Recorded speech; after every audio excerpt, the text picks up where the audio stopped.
এটা কেমনে ডাল হয় ভাই? আপনারা আলু খাওয়াচ্ছেন পচা, ডালের মধ্যে ডাল নাই। আপনি তিনটা কারণ বলেন আপনাকে কেন রাখা দরকার এখানে। 15 দিনের মধ্যে তোমাদের চলে যেতে হবে। কোনো নো এক্সকিউজ, কোনো কথা শোনা হবে না।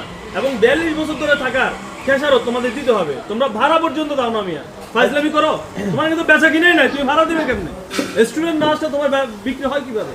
তুমি খালি এখানে যতগুলো আইটেম লিখে রাখছো এগুলো তোমার নাই। যে ভুনা খিচুড়ি 3 বার লিখছে, দেখো তুমি ভুনা খিচুড়ি 3 বার লিখছে, এটা তো একবার লিখে কথা। তুমি ভুনা 3 বার লিখছো কি জন্য?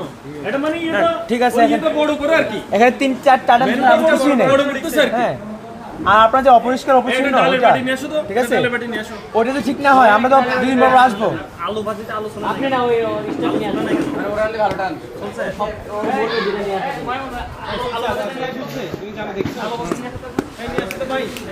আপনি আলুর এই অবস্থা কেন? আলু ভাজিতে নিয়ে আসো। আপনি আলুর এই অবস্থা কেন? এই যে দেখো এটা কেমনে ডাল হয় ভাই? এটা ডাল হয় কেমনে? আচ্ছা তোমার আলুর এই অবস্থা কেন? ভাই দাঁড়ান না, এই দেখেন আলুগুলো দেখেন না। শোনো আলুর অবস্থা দেখ, ওটা নিয়ে আসো, আলুটা নিয়ে আসতে বলো কর্মচারীকে বলো। শোনো ভাই, শোনো তুমি অনেক কথা বলতেছো। এই যে ডালের মধ্যে কোনো ডালই নেই। এই যে ডাল যা আছে এগুলো তো মিশে নাই, এগুলো তো বালের পানির মতো ভাই। এটা কি? এটা কোনো ডাল হইলো? এটা মানুষ খাবে কেমনে? এগুলো আপনার তোমার যে এতবার বলা হয়েছে, তোমাদের তো কোনো কাজ হয় না। এখন যারা নিচ থেকে জেলগুলো ইউজ করে আমি দুটো কি কি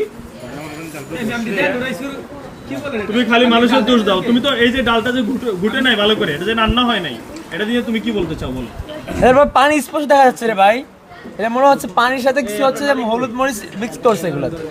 এ ভাই দেখেন তো এখানে সুলছে কিনা আলু শুনছে আলু তো ছিলাই নাই। আপনি মেশ তাহলে আপনি আলু আলু শুনছে ভাই সেটা দেখেন।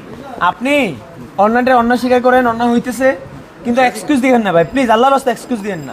না ভাই শুনেন, আপনার চেহারা দেখে আমাদের কোনো মার্সি আসবে না, কারণ আপনারা 42 বছর ধরে এই ক্যাফেটেরিয়া চালানোর পরে ন্যূনতম নট আ সিঙ্গেল চেঞ্জ আমরা দেখি নাই।